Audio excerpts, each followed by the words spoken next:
Hi everyone, it's Michael, Peter. Hope you guys are doing well. Thanks again for joining us on this adventure. This is going to be the first of our training videos, and in this we will talk a little bit about how we think about reading in general from a 30,000-foot view, which will guide a lot of what we do over the coming weeks. And then we'll launch into the first and most basic step of the Seeing Stars program, which is vowel and consonant cards. So we'll have a chance to show you what those are, what sounds those vowels make, since you probably haven't heard of some of them in many years and learned them in first or second grade, and then a chance to talk a little bit about how we note some of the things that we do during a session with vowel and consonant cards. Yeah, perfect. So the first thing I want to do is I want to make sure that all of you have read through the materials that Michael sent before watching this video, because that'll give you context for what we're doing. Also, you'll need the reading paradigm in front of you, so if you could print that out or have that ready before we get started. The reading paradigm are the three concentric circles that are attached together, and they talk about the sensory cognitive functions and other skills that underlie our ability to decode and spell. So you'll want that. So pause the video now if you don't have it. And we're back. So the thing that I want to do is I want to first off talk about sensory cognitive functions. I'm sure you've come across that word many times while you're reading through the materials. A sensory cognitive function, for us, it's just something that happens in your brain when you are interacting with language, whether it be oral language or written language. And the ones that we're going to talk about are the two most important ones that underlie our ability to decode and spell. The first one is phonemic awareness. That's the auditory circle, should be at the top there. And phonemic awareness is the ability to distinguish the number and sequence of sounds within a word. So if I said sad, and I said how many sounds are in that word, you could probably say s, a, and d. If I said what's the second sound, you could probably tell me it was an a, right? So you are distinguishing the number, 3, and location of those sounds within a word. We can also do that with syllables, like in constitutionally. If I said what's the syllable before li at the end of that word, you'd probably be able to figure out that it's ol, right? So that is determining the number and sequence of sounds within a word. That is extremely important when we're thinking about attacking words, meaning breaking words down to their component parts so that we can learn how to read a brand new word. And that would be a word that plays by the rules, like constitutionally or sad, ones that we could really parse down. It also helps us with spelling, right? So if we are able to hear a word and then distinguish the chunks auditorially, we know that spelling a word becomes spelling small several easy words, right? And so that's an important thing. So that's something that we're going to talk about and see today is how do we develop that? And what does it look like when a student has a weakness there? The other area is the blue circle, which is probably not even colored in your manual, and that is symbol imagery. And symbol imagery is the ability to make mental images and hold them in your mind for orthographic patterns. And when I say that, it's a huge word, but what I mean for orthographic patterns are patterns of common letters. So that could be anything from AU says aw, like at the beginning of August, or OA says O, like in boat or toad, right? So when a student is seeing those, it's much easier to pick those out when they have these stored patterns. Another one could be prefixes and suffixes, like pro, or shun, T-I-O-N, at the end of a word. So those kind of things help us, we can identify those immediately and pick them out, and they also help us attack words faster. But also sight words. They help us hold a whole word in our mind. A sight word is a word that you can just see and say automatically, like we do with most of our words now. But for this one, it helps when the words don't play by the rules, like the word weight, like W-E-I-G-H-T. Pretty tough to break that one down just with sounds, but to be able to see and hold a chunk, E-I-G-H-T, and know that that says 8, that is an orthographic pattern. So those two things work together to help us spell and read. The way that they work together the most is what we call self-monitoring. So if I was reading through a text and I said steam, but the word was actually stream, I would have a symbol imagery pattern in my mind for steam, and when I said it, I could instantaneously compare it with stream on the page. Notice the difference in the patterns, that there's an R after the ST, and the other one we go straight into the EA. So I'm immediately distinguishing it visually, but also I'm hearing the difference, right? When I see that one, I can say steam, and I go through, oh, there's an extra sound.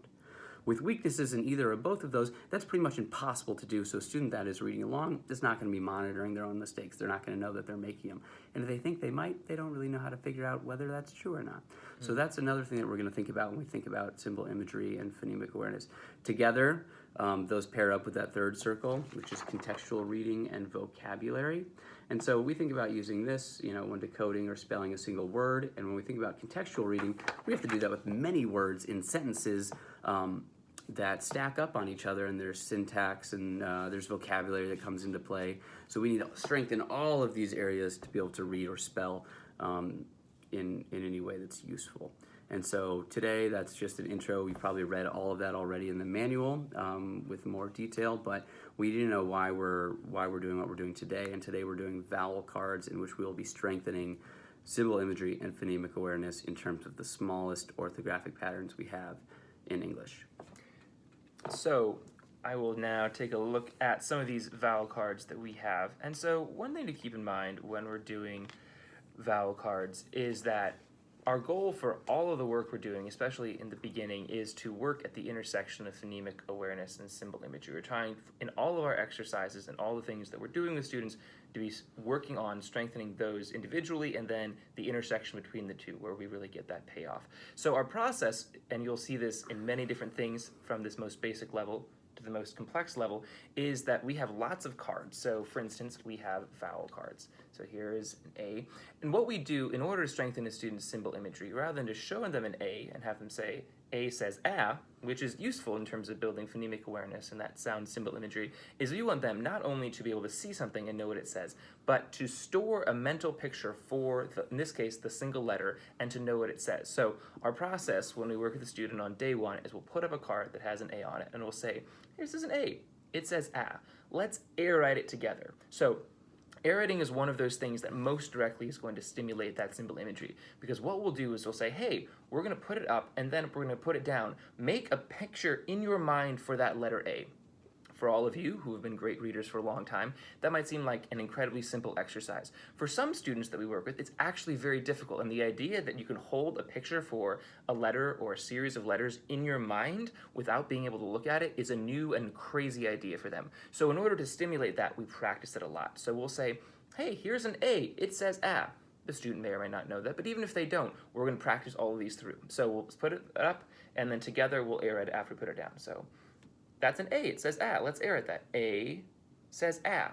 So when we air write, and the book talks a little about this, the manual talks a little about this, air writing is really useful because it connects what the student is seeing in their mental picture for the letter, the name of the letter, A, the sound of the letter, ah, and then they're seeing themselves and seeing their finger write the letter while they're doing all these things. So the visual, the auditory, and their finger touching connection are all happening simultaneously, which is strengthening that sound symbol association.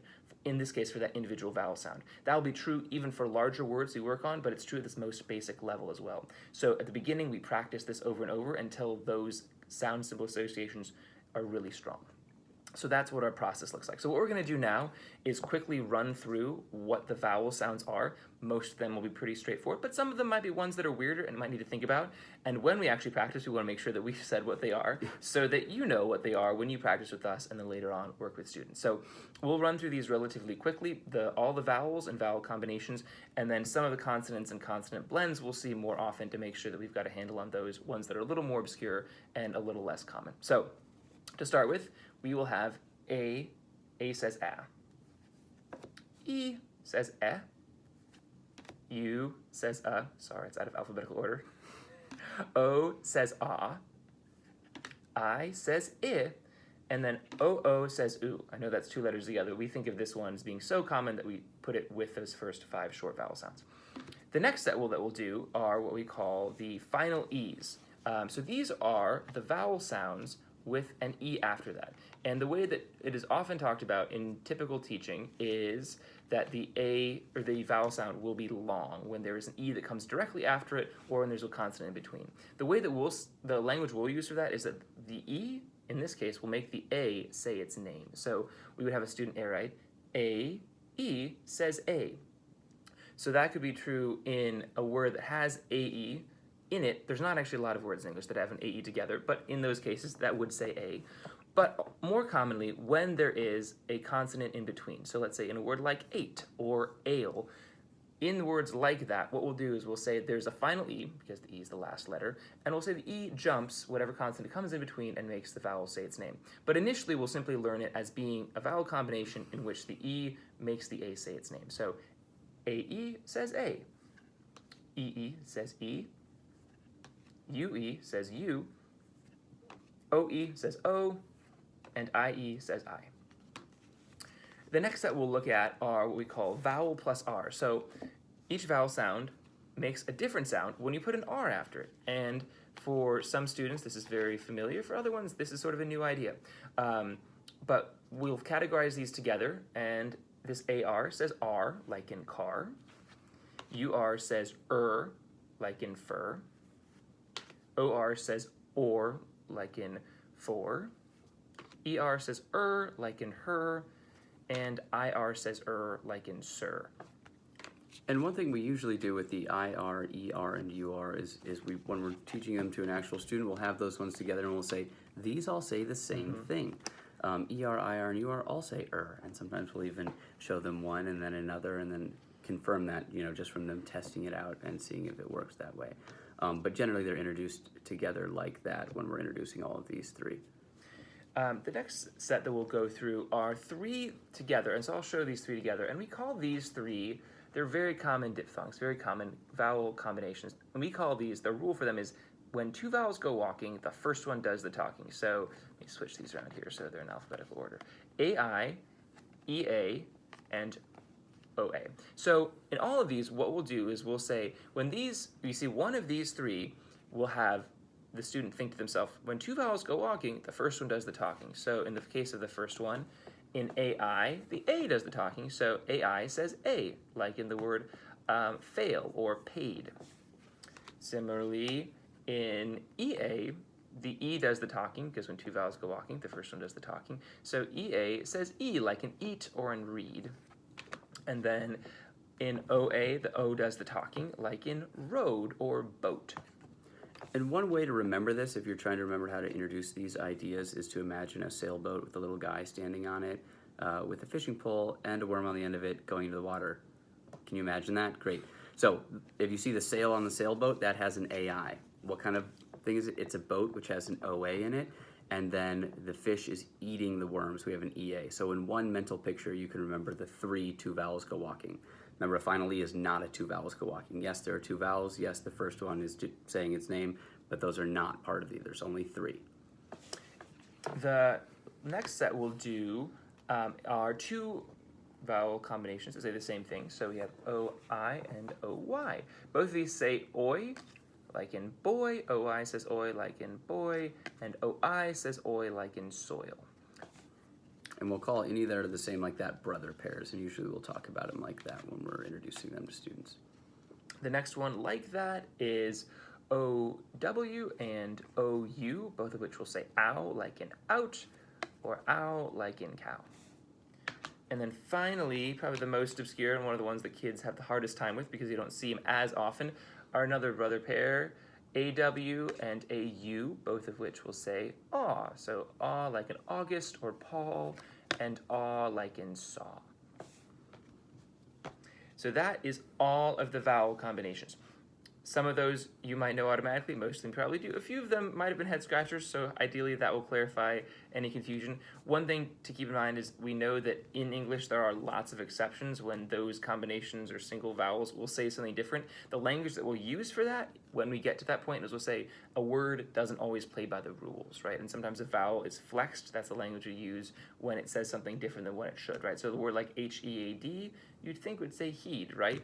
But it actually says head because English is strange. And so when we get to that point where students are actually learning sight words, we'll teach it as saying, normally the EA is going to say E. In some cases, it'll say something different. And in those cases, we have to memorize when the letters, or in this case, the vowel combination, doesn't play by the rules. We can pretty much presume you all know most of your consonants, but we're going to go through a couple of particular weird instances of consonant combinations just to make sure that when you see them, you know how to introduce them. So the first one we can go through is WH, which we teach as saying exactly the same thing as a W by itself. So WH like in wheels or when we'll say the same thing as W, and we don't need to do any kind of aspirating for this H sound. It's just going to make a W sound. So WH says W. And when you see these two-letter combinations, just like in any longer air-writing word, a student should air-write the letters in front of themselves, keeping their eyes on their finger while they're writing, and each letter should be about the size of a baseball, give or take. Yeah, and that's something we'll emphasize with our students until it's a habit for them. So proper air writing technique is key. A lot of students like to go all over the place with the air writing, or do it really small, or not look at it, or kind of be lazy. It has to be, that's one of the first things we emphasize is proper air writing. We will do a lot of air writing practice. The next one that we'll go over is NG, like in the end of the word sing. So we'll have NG say ng, so NG will say ng. Ng. That little nasal sound there. Yeah. We'll have TH say th, like it does in bath. So sometimes TH will say th, like in then, but that's less common. So we'll teach it as being TH says th, and then there are exceptions when it makes a th sound. Most students are not sophisticated enough that they'll be able to catch on the difference. But if they do say the one instead of the other, you can coach them through to say th. The next one is H, and H will say h. A lot of people learn their consonants by putting an sound afterward to make them easier to say as young students. We don't do that because we want them to attach a picture to the sound that they're hearing. So when I see a T or a C, it would be k and t instead of k and t. Because when I have a student that hears k, I want them to imagine a CU, or if they hear t, I want them to imagine a TU, right? And so we'll be very specific. Some, like the WH or a W, have to say after because that's just the nature of the sound. But for those that don't need that extra sound, we will not use it. And then last thing is that there are, for our C and our G, there are hard and soft versions of these two letters. The hard version is what we will teach. So we will teach C as saying k, and then G as saying g. Later on, we'll explain to students what the exceptions are, which we call the C rule and the G rule. That will come a little bit later. But for the time being, when we introduce vowels and consonants to start with, we'll teach the C as saying k, the G is saying g, so the hard versions of those letter sounds. And that is all of those letters themselves. So one thing that we'll do initially when we're working with students is we will simply go through all of those letters and letter sounds and make sure those sound symbol associations are tight. For some set of students, they all will be, which is great. By and large, there'll be some that won't be. In those cases, what we should do is what we call air handling. So air handling is simply the way that we respond when a student says something incorrectly. So as we mentioned in our video, initially in that welcome introduction info session, our pedagogy is very positive, it's very Socratic. In as much as we can, we're never going to tell a student, no, or you're wrong, or that's not it. Rather, we want to help them get guided to the point where they can recognize what the correct answer is themselves. With something as simple as vowel and consonant cards, it looks a little bit different than it will with syllable cards, which we'll get to in our next video. But to give an example of what that process would look like, let's say we put up a vowel card for a student. So we put it up and we'd say, all right, I'm going to put this up. When I put it down, can you air those letters and then tell me what it says? So a couple different things could happen here, right? So let's say we put it up and then we put it down, and a student first might miswrite the letters, right? So maybe they say, O, and then at that point, if they've miswritten the letters, it means they've not actually seen them correctly. So then we can pause them at that point, and we can say, oh, let me show you one more time. It might be a little bit different. Check this out. Show them again. They'll say, oh, it's an OA. I'll say, great, can you air at that? Then they'll air at OA says O. Perfect, and we'll keep on going. They might air at the letters correctly, but then say what the sound is incorrectly. So in that case, we could put the card up, and they would air at it.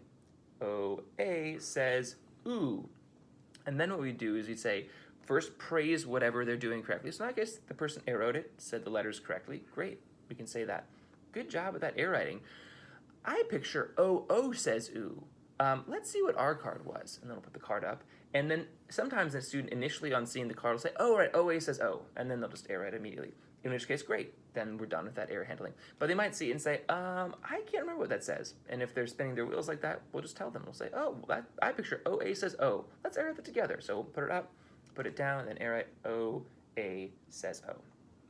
So that's what that process will look like. That's pretty straightforward. So again, it looks like praising whatever they're doing right, finding some little thing to hang on to, even if there's not a lot, and then saying whatever sound they made that is incorrect, and then associating that with the actual combination that makes that sound, if it's at all possible. Sometimes students say really, really crazy things that don't really correspond to anything that you've learned. Usually at this stage, though, if they're missaying a vowel combination or consonant, usually what they're saying is they're mismatching it to a different combination or letter. And then we can tell them what letter or letters actually say what they said, and then show them the card again. And if they're not sure what it is, we can tell them what it actually says. And we can emphasize the rule. Like, so for the OA, we'd say, remember, this is a two vowels go walking. So when two vowels go walking, what happens? You go, the first one does the talking. You say, yeah, what does the first one say? Its name. What's O's name? It's O. So this says O. And then have them write it. Yeah, exactly.